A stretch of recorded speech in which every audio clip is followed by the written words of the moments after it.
Okay, guys. I hope everybody had a nice lunch. I hope everybody had an opportunity to network. Hope you've enjoyed the panel so far this morning. I know it sort of shined or put the spotlight on some of the challenges our community is facing, some of the challenges in federal contracting. But I think we also talk about the opportunities, right? The opportunities that come from those challenges. And I'm really pleased to introduce the next panel. These are a group of entity-owned, I like to call them entity-owned, right? Because they can be Native Hawaiian organizations, they can be Alaska Native corporations, they can be tribal organizations. And I've known these guys for a long time. They're incredibly adept and experienced in what they do and how they partner. And we're really pleased to have them here today. There's going to be a moderator and 3 panelists. All of these guys have worked in the sort of the tribal native entity-owned community. And I think it really emphasizes our focus on partnerships, right? How do you partner? What are the opportunities to partner? What are the opportunities to grow in this current environment? And how do you leverage and take advantage of that? So I'm really pleased. We're blessed to have this team up here today. With no further ado, guys, work your way on up. And thank you, guys. I'm going to give you this mic. Awesome. Thank you.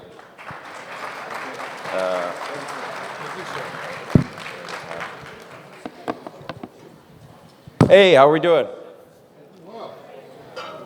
Oh, come on. I know we just had lunch, but how are we doing? All right. Well, hey, I just want to say thank you to Strategic Growth Partners.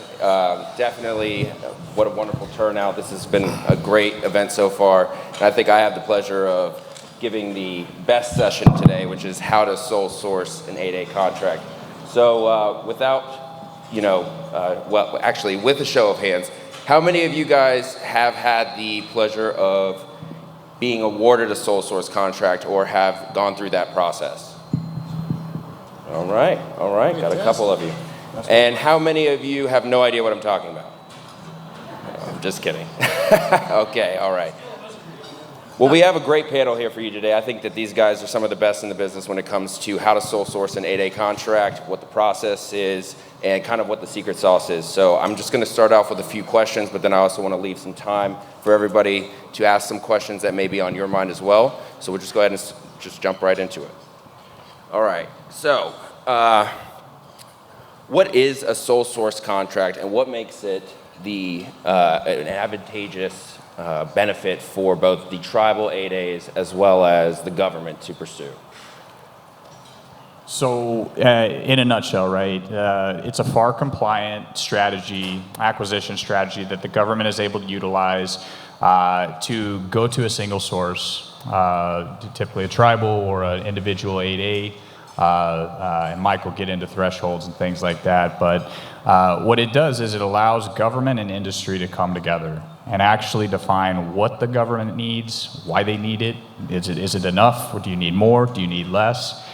Shape that requirement and then negotiate fair and reasonable and execute a sole source award. The government has does not have to take that to competition per FAR. So streamlined acquisition strategy that's of great value to both the government as well as the tribal and individual companies that are able to receive them. Yeah, thank you, Emil.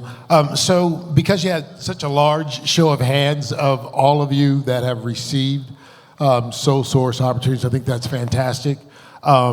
First and foremost, this is the type of forum where you want to get with other companies, whether they're large, small, tribal, socioeconomic, or not. Develop those partnerships and understand the client space that you're in, that they may be in, or an opportunity that's coming forward, and shape that opportunity to the strengths of what you and your partnership or teammate have.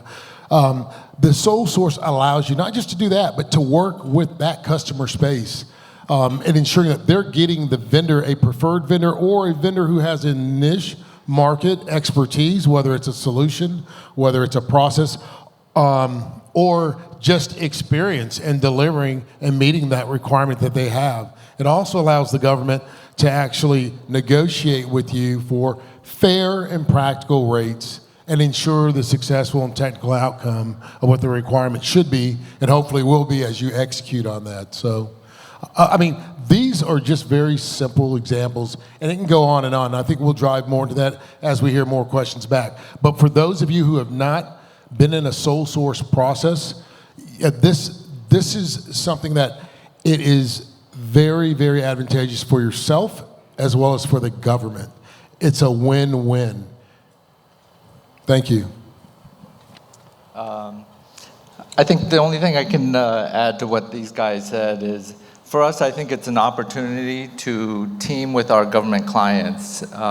We try to approach all of our projects as if we're trying to team with them, but it's also an opportunity to team with our partners, because we know we're not going into these projects alone. And we want to be able to present a team that can meet all their needs and be able to be their solution provider. Great, thank you.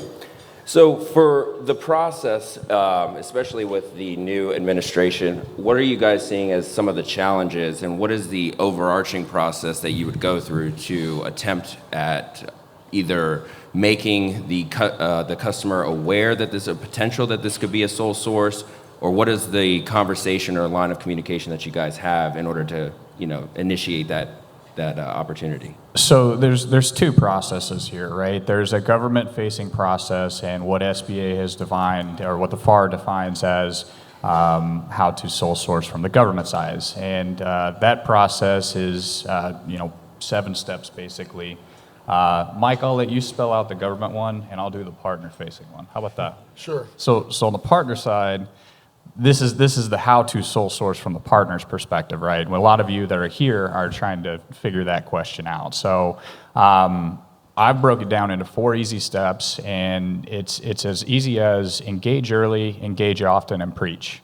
When you're talking to your customer, if you don't lay out that, hey, I've got a tribal 8A partner, is this a viable acquisition strategy in your eyes? Have you utilized the tribal 8A sole source before?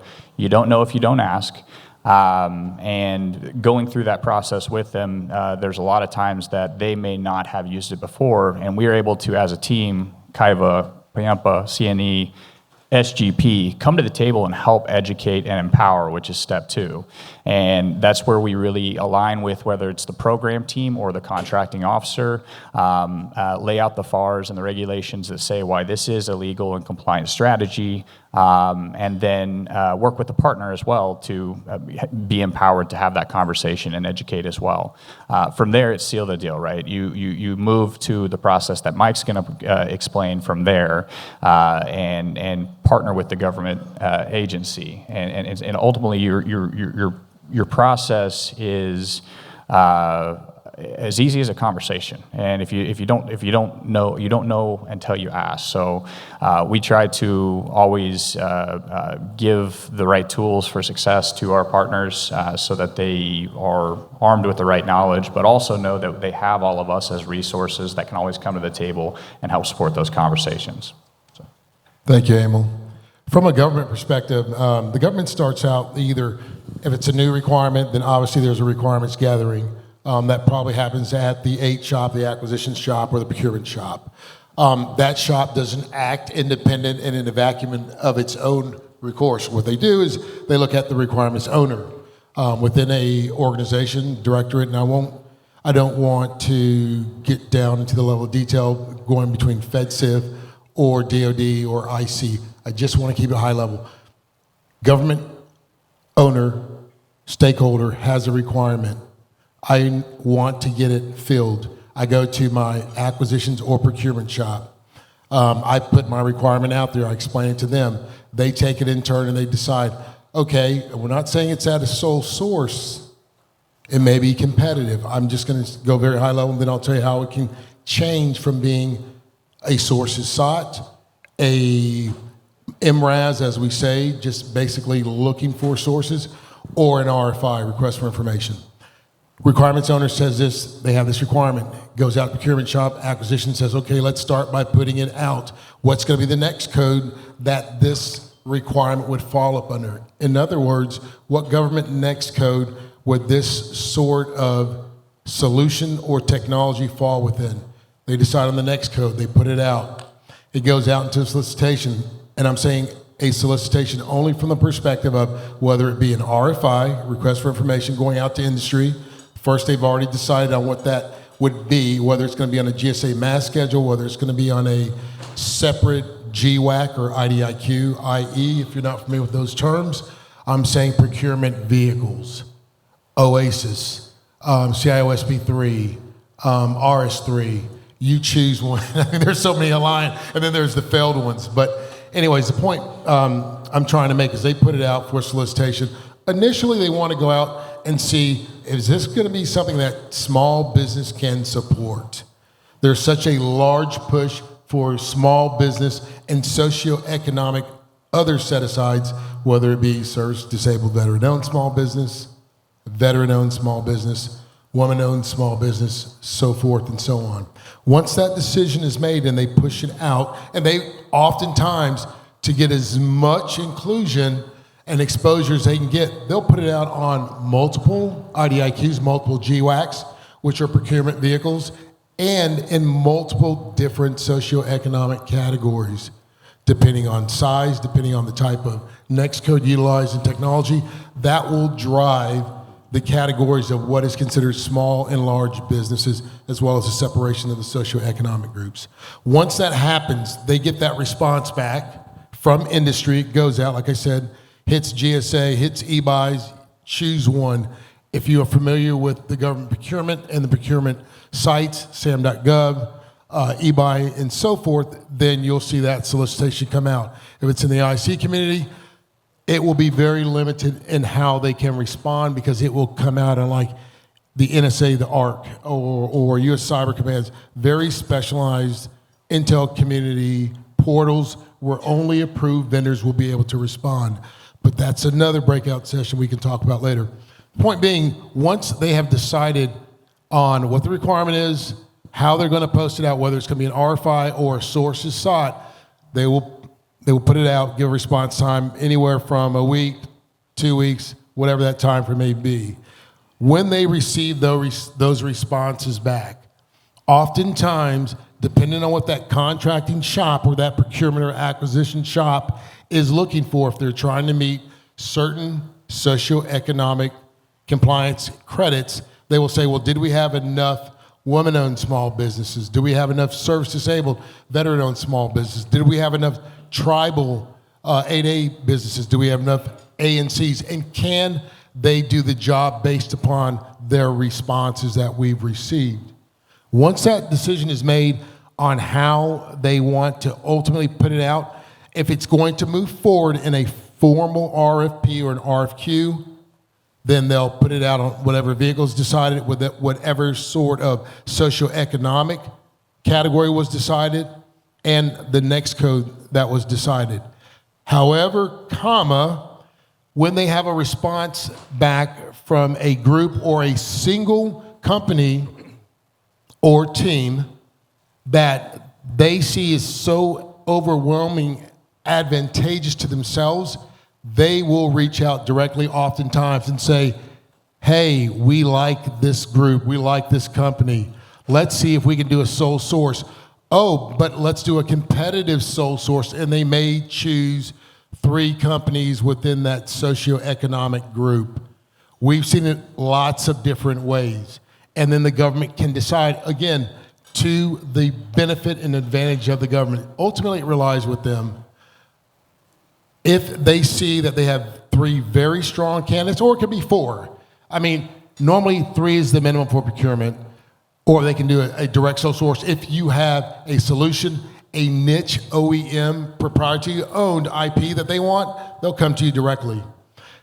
Then they will proceed to either negotiate directly, reach out to you, send you what that RFP would look like, and ask you to respond within a certain time frame, and go from there, or they'll put it out, as I said before, on the vehicle of choice, in the socioeconomic category of choice, and under the next code that correlates to the technology or the solution or product that encompasses that. And that's how the government pretty much works. We can get into more detail, but I'd be up here waxing poetic all afternoon, and you don't want that. Thanks, Mike. You read my whole script. Sorry. I think one thing I can add to that is, and I think it's been pretty successful for us, is we put a strong emphasis on the relationship with our clients. I would say in the past couple years, probably 70–80% of our work has been repeat work from the same clients. And we also try to develop good relationships with our subcontractors. We treat them fair, we treat them right. They come back to us saying, hey, I've got this relationship with this other client, and they're looking for an 8A, so then they'll bring us an opportunity. So we put a lot of emphasis on being good partners to the government and our partners. So we talked a lot about the customer and partners, but there's another level to this also where the SBA is involved. Can you guys go into how important it is to have an established relationship with your SBA rep and why that's important for the process for sole sourcing? Yeah, I mean, ultimately, SBA is the gatekeeper here. They're going to be the one that accepts the offer letter on the behalf of the tribal 8A or individual 8A. So having a really strong relationship with that SBA BOS is crucial. And really, it helps springboard your growth because that becomes an advocate for you in that state or region where they're working and operating. So a lot of times, where the process goes back to SBA is you've worked with the program team. Let's say it's Kaiva and a partner, and the partner has this intimate relationship with a government agency, and they're working through this requirement that they need accomplished or a product that they need, and they know they want to get this product or solution via this partner and via the tribe to do a portion of that work. Well, once that's developed and they push that over to contracting, if it's going sole source, it's going to have to be, they're going to have to reach out to SBA and ask them, hey, do they meet all these requirements? Are they active in the 8A program? And they send an offer letter basically that has a list of questions. So what we've done a really good job is helping educate the program team on what kind of questions the contracting team is going to have to send over or answer for SBA. So I sometimes call it, filling out the email without filling out the email form. They've got to do the work, right? But by doing that, when SBA gets it, as long as all the boxes are checked and there's no issues, SBA looks at it, verifies that you have that NAICS as a primary or a secondary, verifies that you have past performance or can do this type of work. And they look at it, holistically from your company's capabilities and ability to perform. And as long as that all checks out, they accept that offer on our behalf, and then they send it back to the contracting shop and say, "Great job. Negotiate fair and reasonable with the contractor from here on out." And so that's the main involvement with the SBA there. Yeah, and before I add to what Emil just gave you, I want to ask if there are any questions, because I'm going to kind of go into the importance of that SBA small business liaison and representative and how they protect you and ensure that what you are not just certified to receive under your socioeconomic category, but they actually will advocate and defend your right to have certain awards as well. But are there any questions? Because we're assuming a lot of things that you already understand or already know. Audience?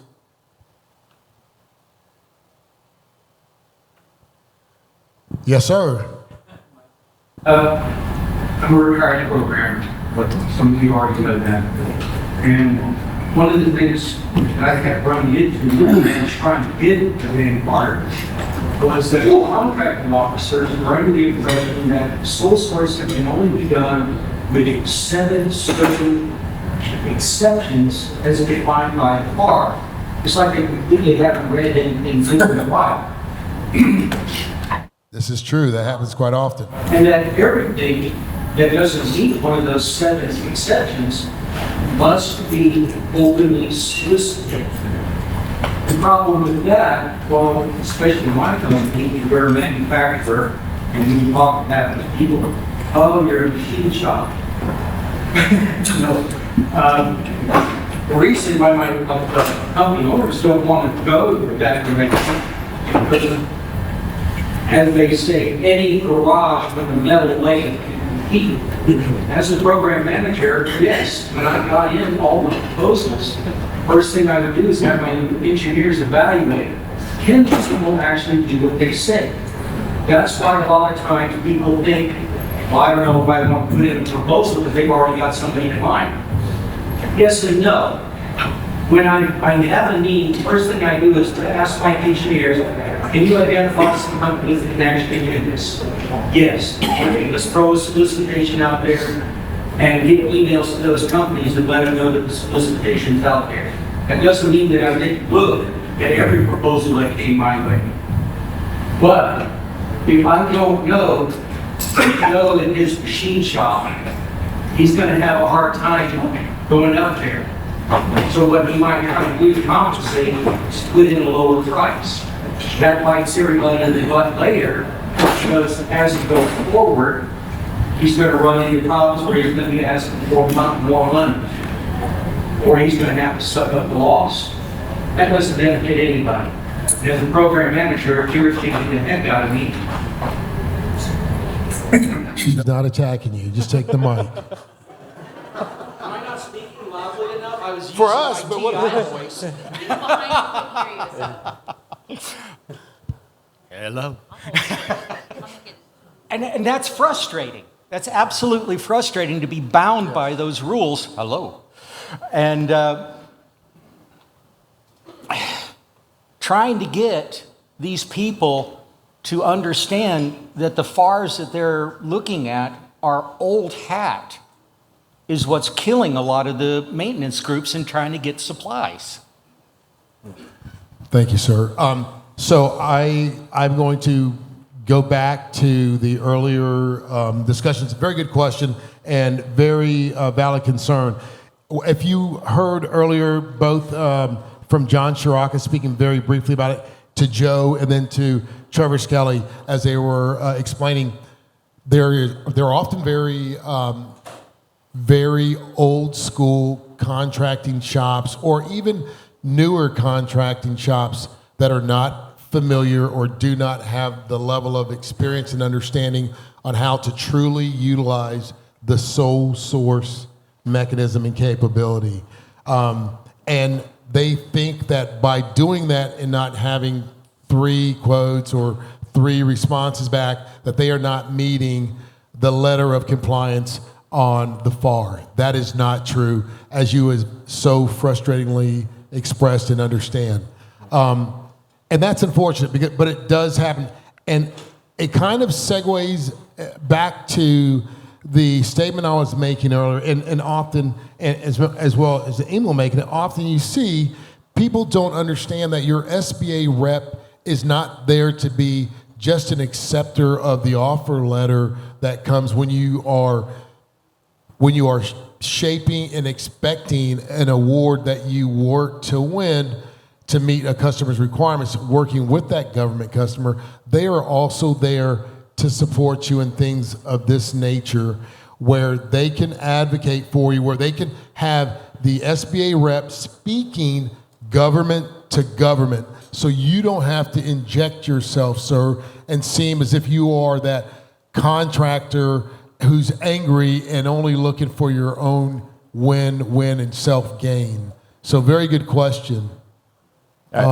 I would just say to add to that, to your point, it's like there's a chapter of the training manual that was left out, yanked out, or missed that part of the training. But one thing that SGP has helped us with is really crafting good collateral that we can lay down on program or contracting's desk that has that chapter of the book that was left out. Here's what the sole source program is, what the 8A, Tribal 8A sole source program is, here's why it exists, and here's the regulatory authorities that contracting has to utilize the program.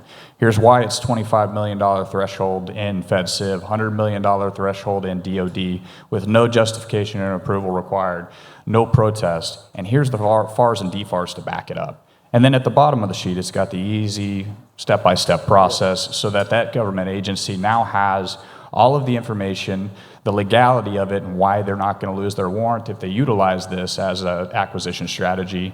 And then here's who to call and the step-by-step process on how to get it done. So I think that's something that might be helpful. You've probably seen them at our booth at National 8A and Res, and so that's something that you can, we can email to you and you can use as you're having those conversations. You never want to come in and say, hey, I'm going to educate you on this process, right? Yeah. But if you put some informational documents in front of them and saying, hey, is this something that you've considered or that we can talk about, then you're not forcefully having them, learn something that they may not already know, or may not know at this point. So that's something that might be helpful that you could use to push that process forward. We have a question. How you doing? Thank you. Any rumblings you're hearing about potential changes in limits to sole source awards, either up, down, don't like the program, want to change it, or we love the program, we'd like to see higher numbers either for native up to 25 million or the standard one at 4.5, whatever it is. Anything you're hearing? I think that's definitely a question for GCP, SGP.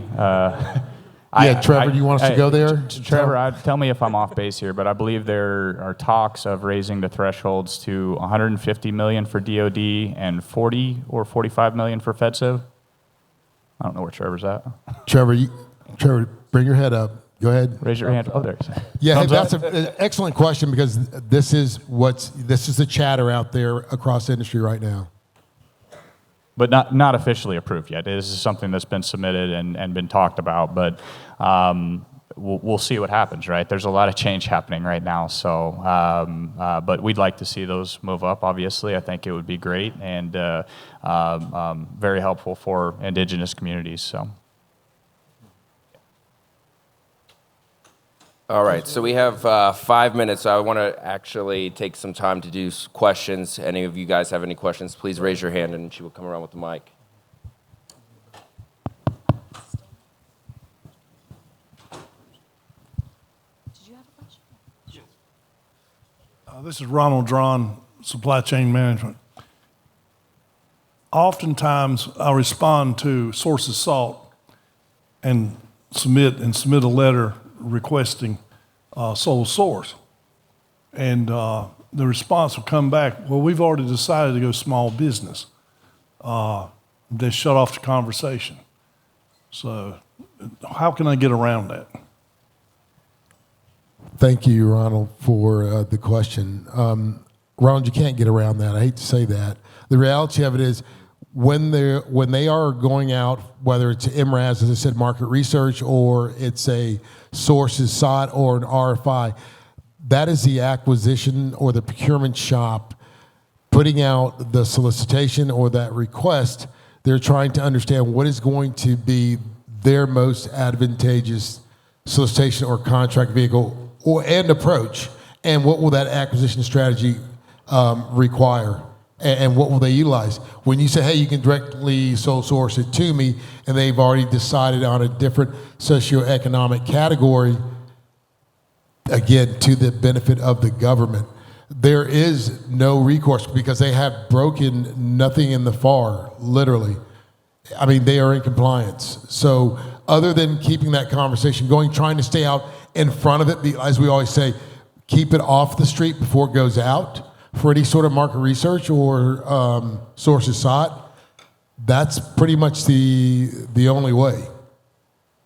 Yeah, I'd add to that, your delivery and presentation in those responses is what can make you stand out and set you apart, right?